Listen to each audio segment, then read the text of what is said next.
Hello, my name is Rachel, and I'm 38 years old.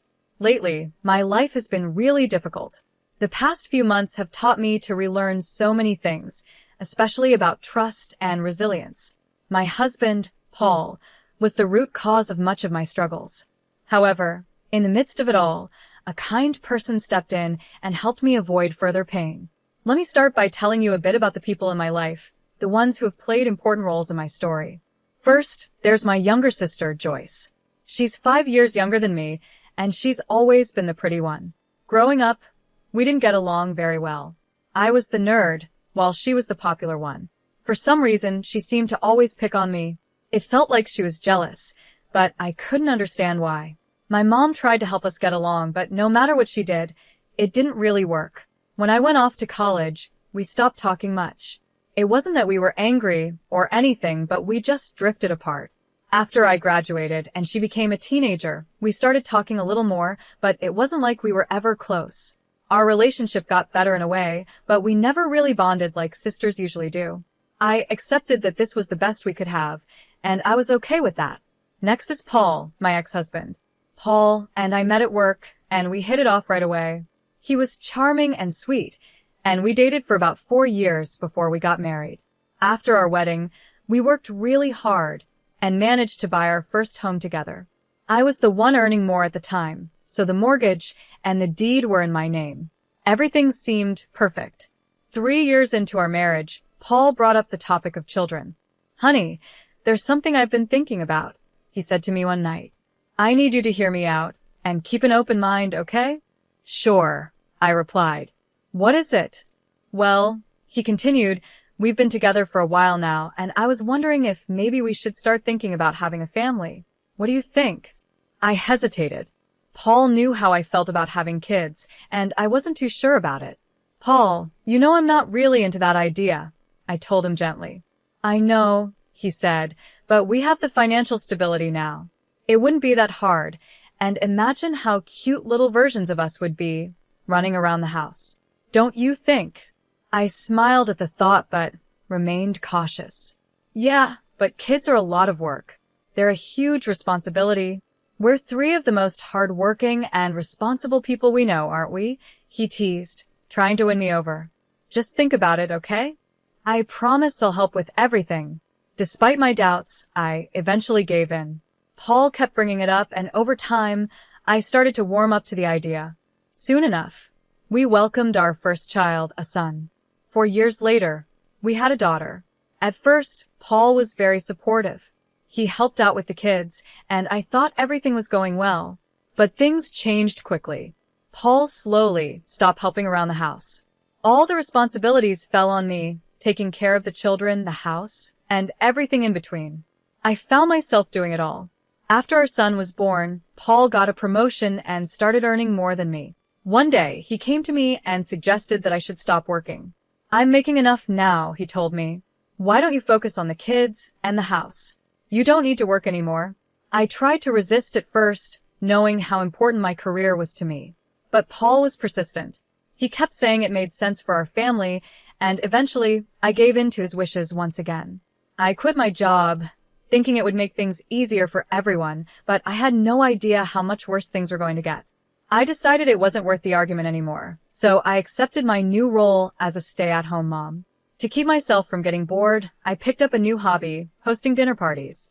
It gave me something to look forward to, and it was nice to have my family around. I often invited my mom and my sister, who both lived nearby, and whenever my mother-in-law, Cheryl, was in town, she would join us as well. At first, this new life felt strange, but over time, I started to get comfortable with it.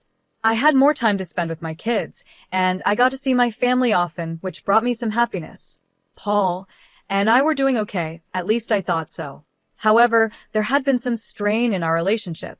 After giving birth to our second child, I went through a traumatic experience where I almost lost my life. It was a terrifying time for me, and it definitely affected our marriage. But I tried to push past it, telling myself everything would be fine eventually. I didn't think anything else was seriously wrong between us. But how wrong I was. One afternoon, I was cleaning our bedroom when I stumbled upon something that stopped me in my tracks, a pair of panties that didn't belong to me. They were lying in a corner, and my heart sank the moment I saw them. My mind started racing. How could this be? Were they someone else's? Was I not enough for Paul? I had been feeling distant from him lately, but I had just had a baby. It hadn't even been a full year since I gave birth, and I was still recovering, both physically and emotionally. I had been going to therapy to help deal with my postpartum trauma, making slow progress. But it seemed like it wasn't enough because now I was faced with the reality that my husband might be cheating on me. Once the initial shock wore off, anger took over. I couldn't believe this was happening. I had to know who he was cheating with and why. My hands were shaking as I grabbed my phone and sent Paul a picture of the underwear. I texted him, asking, "Whose are these?" But I didn't stop there. I needed more answers, so I opened his laptop and logged into his social media accounts. I wasn't proud of it, but I was desperate. I scrolled through his chats, hoping to find something, but at first, there was nothing suspicious. No unfamiliar women, no secret conversations that stood out. This only confused me more. I went through every contact, every message, trying to find some sort of clue. As I scrolled, I noticed that my sister's name popped up in a lot of the conversations. At first, I didn't think much of it. After all, why would I be suspicious of my sister talking to my husband? But something in me pushed to check their chat history anyway. What I found made me feel sick to my stomach. Their chats were filled with pictures and videos of them in bed together. There were messages where they talked about how much they loved each other, and even plans for Paul to leave me. I was horrified. My own sister, the one I had known my entire life, had been sleeping with my husband behind my back. I couldn't believe it. I felt betrayed on a level I didn't even think was possible. My relationship with my sister had always been complicated, but I never imagined she would do something like this. First, I ran to the bathroom and threw up because the disgust was overwhelming.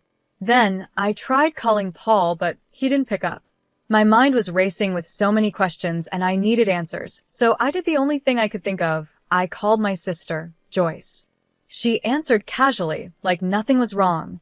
"Hey, what's up?" she said. I could hardly contain my anger. "Don't, what's up me? Seriously, what is wrong with you?" Joyce sounded confused, like she didn't know what I was talking about. "What do you mean?" she asked. "I found a pair of your panties in my bedroom." I snapped. "Have you been sleeping with Paul's?" There was a brief pause before she answered, her voice almost indifferent. "Yeah, for a while now." My chest tightened with rage. "Why?" I demanded. "Why would you do this to me?" Joyce sighed, like she was annoyed by my reaction. "I don't know, Rachel. It just happened. You seriously thought it was okay to sleep with my husband?" I asked, my voice shaking. "You're my sister. How could you do this to me?" "I thought I was helping you out," she said, like it was no big deal. Helping me out? By sleeping with my husband. I could hardly believe what I was hearing. Joyce had always been self-centered, but this was beyond anything I ever thought she was capable of. Joyce's casual tone made it even worse. "Look, Rachel, you've been boring lately. I figure I'd step in since you clearly weren't making Paul happy." Her words hit me like a slap in the face. I couldn't believe that she was trying to justify her betrayal as if she was doing me a favor. At that moment, I realized that I had been blind to the toxicity in both my marriage and my relationship with my sister. The people closest to me had torn my life apart, and I was left to pick up the pieces. I couldn't believe what I was hearing. "You kept Paul busy so I could focus on the kids? Are you serious?" I shouted into the phone. "That's the dumbest thing I've ever heard." Joyce sighed on the other end, her voice flat. "Look, we didn't mean for it to go this far, okay? I only did it because he kept hitting on me, and he's a nice guy." I felt my heart drop even further. "But he's my husband, Joyce. Why would you help tear our family apart like this?" She didn't seem to care. "I just want what's best for Paul. If I'm what's best for him, then so be it." I was stunned. "You're disgusting," I spat before hanging up. I couldn't believe her nerve. My own sister, who was supposed to have my back, had betrayed me in the worst possible way. I lay in bed, completely numb, tears streaming down my face. I never thought my life would come to this. Everything felt shattered. Eventually, my youngest child woke up crying, pulling me out of my daze. I wiped my tears and tended to her, trying to push the pain aside.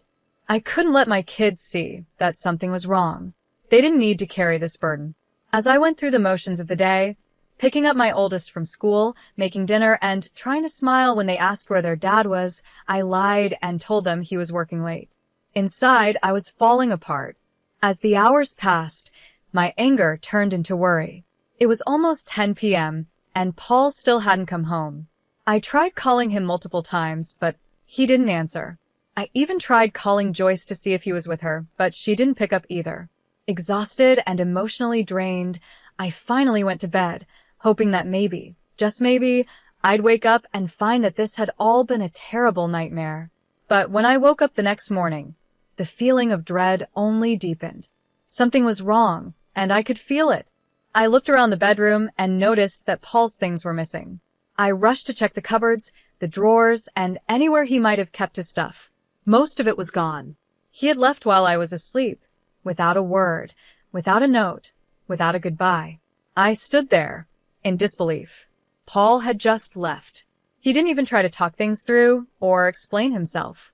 He had simply packed up and walked out of our lives. I didn't know what to do. My mind was racing, but the only thing I could think about was my children. They needed me, and that had to come first. So I did what any mom would do. I pushed down the pain, got my kids ready for the day, dropped my oldest off at school, and then drove to my mom's house with my youngest. When I got there, my mom could tell something was wrong. I was distant, barely speaking, my mind trapped in a whirlwind of emotions. I hadn't even had the courage to tell her about Paul and Joyce yet. All I could think about was how I was going to raise 3 kids on my own. The weight of it all was too much. Finally, my mom couldn't take my silence anymore. She looked at me, concerned. "Okay, enough," she said, her voice firm but gentle. "What's going on? Something's clearly bothering you." I hesitated. How could I even begin to explain? "I don't know how to say this," I started, my voice trembling. "Just start from the beginning," she urged. "What happened?" I took a deep breath and blurted it out. "I found out Paul has been cheating on me." My mom's face fell in shock. "What? How do you know?" "I found another woman's underwear in our bedroom. When I asked Paul about it, he didn't answer, and then he left." Her eyes widened. "He left? What do you mean he left?" "When I woke up this morning, all his things were gone. He packed up and left during the night. I didn't even realize when he came back." My mom shook her head in disbelief. "Oh my God, my poor girl. I'm so sorry this happened." I could feel the tears welling up again. "Yeah," I whispered. "It gets worse." My mom's expression changed to one of deep concern. "Oh no, what happened? Do you know who he cheated on you with?" I nodded slowly. "Yeah, I know who it was. I went through his things, and I found out."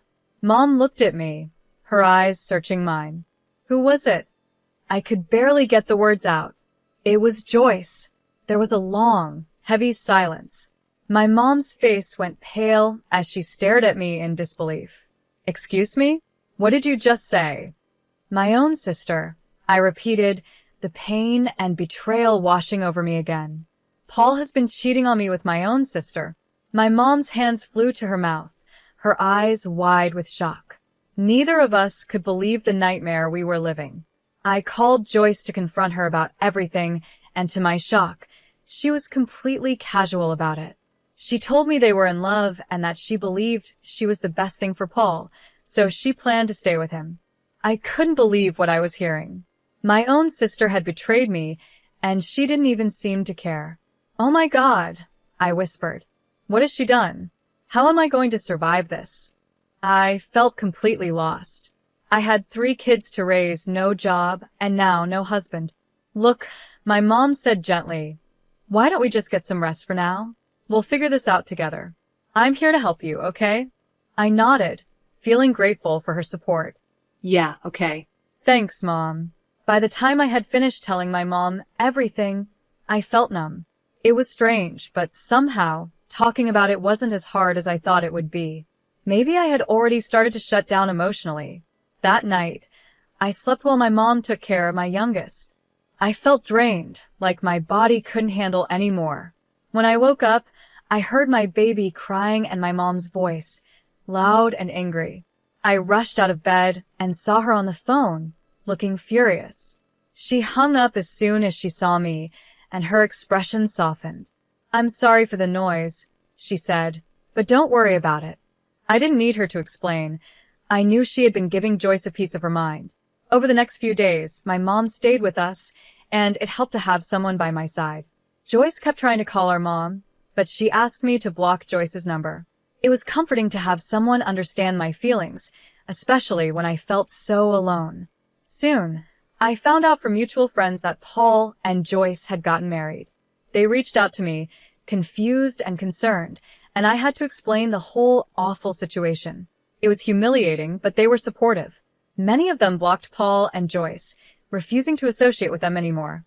I couldn't believe they had gotten married the day after Paul left me. It hurt deeply, but I realized I shouldn't have expected anything different from them. When I told my mom, she was furious.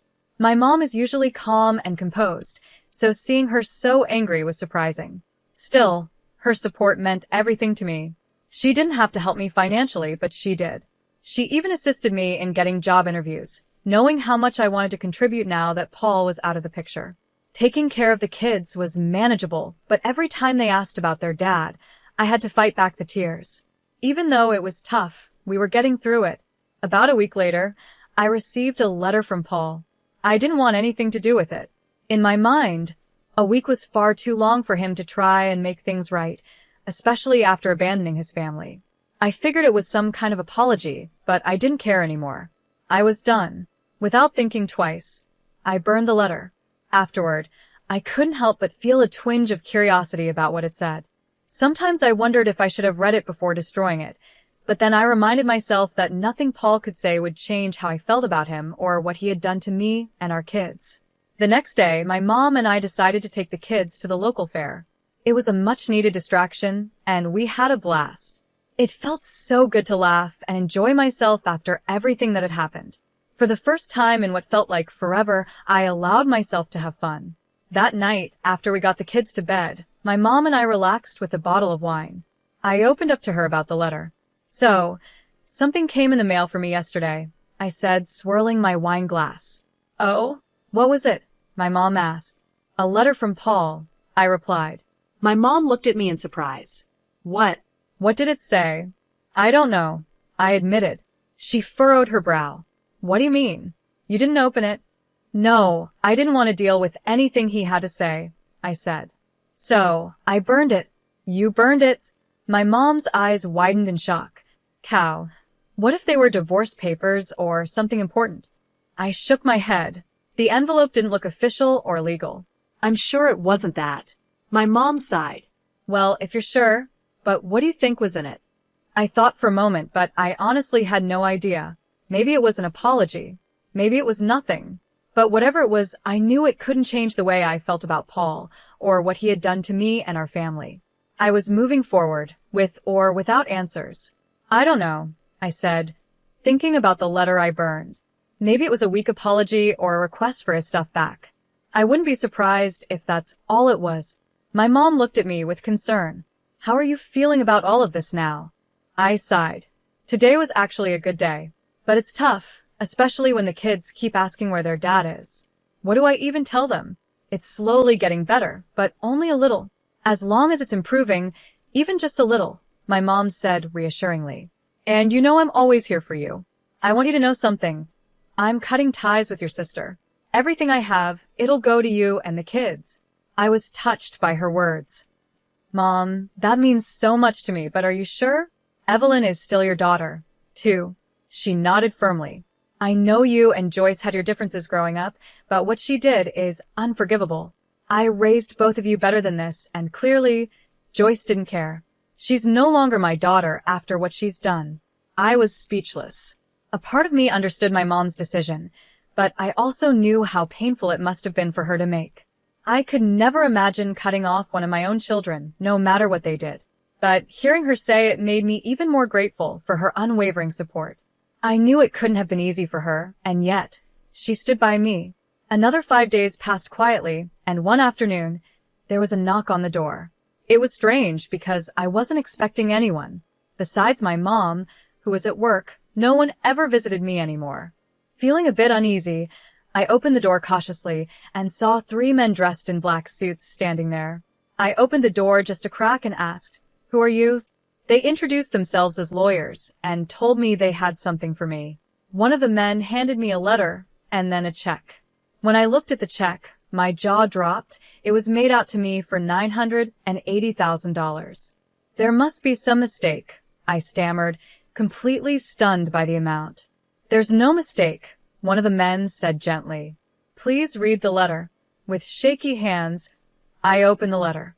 As I read the first line, "Thank you for saving me," I realized the money was from my mother-in-law, Cheryl. She explained in the letter that she had tried visiting us 5 days ago, but found no one at home.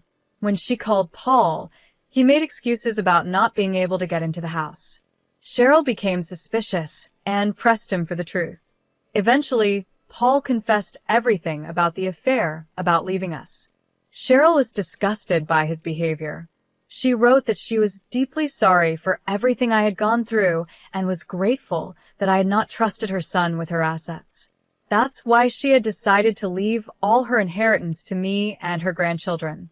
The check I held was part of that inheritance. Tears filled my eyes as I continued reading. The lawyers then explained that Cheryl had been terminally ill and she had passed away just the day before.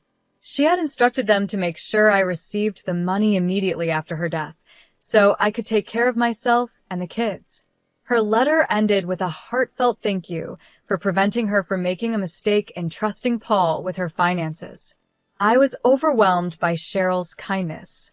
Despite everything, she had always been a woman of integrity, someone who stood up for what was right, even when it meant going against her own son. Paul had always been intimidated by her strength and independence, but I had admired her for those very qualities.